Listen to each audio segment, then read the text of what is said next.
भैया पंडित का घर शमशान बनी वो विरोध के लिए हम कुछ भी कर सकते हैं। मुझे छोके तो शीघ्र मारी भी नहीं तो साबर अस्थावर संपत्ति मूल्यांकन करी तापर जाई जो कथा सुनिছি अनेक वर्ष अब 5 केजी अधिक सुना ता घर पर बची तो ये बाबा सुना कथा कहला सुना तो ये खंड प्रलय हो गेला तू से धातु सुना कथा कहू हां ओके से सब मिल गला परे तापर जाई सुना कथा विचार हबो अच्छा तू दमाई चाटा वाले मो जाई थी हेले बिना तू गोरा मिछुआ माने मते फोन करे कॉल कइलु से भैया पंडा को पुलिस विजय गई तो उड़ा हाली देले आ से मरी गला हां हां तो भैया पंडा ता मां ताई ओपर हांडी मुते आली बारो मुने चोरा खिले देखिची लेकिन तुम जो देखा वो सही नहीं बेटी। ओ भैया पंडित से भैया पंडित नुह मारो माने फुल प्रेशर रघुरानी के मैडम को बुझाई दिया जनार्दन मिश्र अरब चंदा बाबू माने हमर जो भैया पंडा थिला से मंदिर ठाकुर पूजा करतो हां तो पूजा करे आज ये जो भैया पंडा आसी एटा समुद्र कूल रे छेली काटे कौन बहुत को कही कोजुमा आमो भैया पंडा थिला रस्तिक ब्राह्मण हां तो से हमर जाती ये जो भैया पंडा आसी ना ब्राह्मण नो ये तक्की बाबू को बिरादरी रोहिंग्या पठान हेले से भैया या वो भैया थिला ओरिजिनल भैया ये जो आसी तार डुप्लीकेट तार भैया देखा हो तो भैया पंडा रो बापर खा बापर खा हां बाबर खा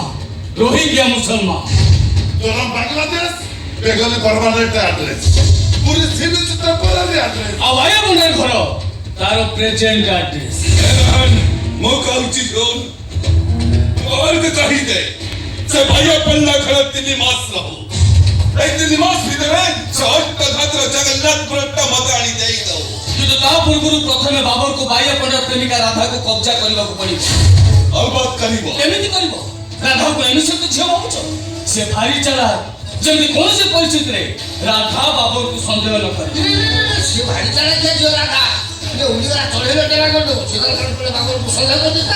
कारण कष्ट धातु मूर्ति कथा बुढ़ी करे जे आउ तीन से से राधा राधा संदेह कोला पूर्वରୁ बाबरटाକୁ संदेहର ବୁଢୀ ଆଣି ଜାଲ ଭିତରକୁ ଠେଲି ଦେବା ଦରକାର ଆବାଟି ଏମିତି ମତାଲ ପକେଇ ଦେବା ଦରକାର ଯେ ସେ ଯଦି କେବେ ବି କୌଣସି ପରିସ୍ଥିତିରେ ଜାଣିପାରେ ବାବର ବାଇଲା ପଣ୍ଡା ନୁହଁ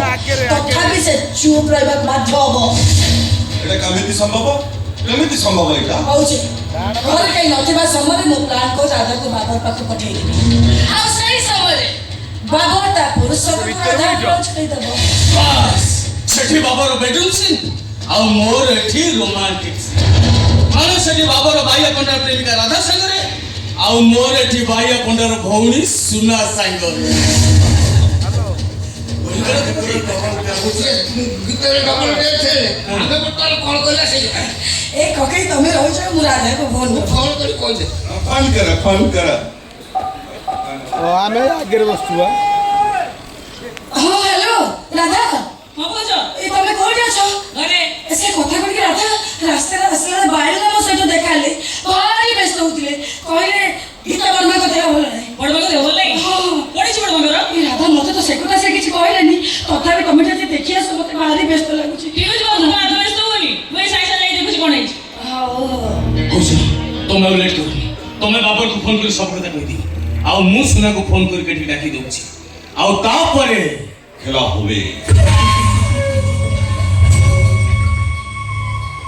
बोलबो होवे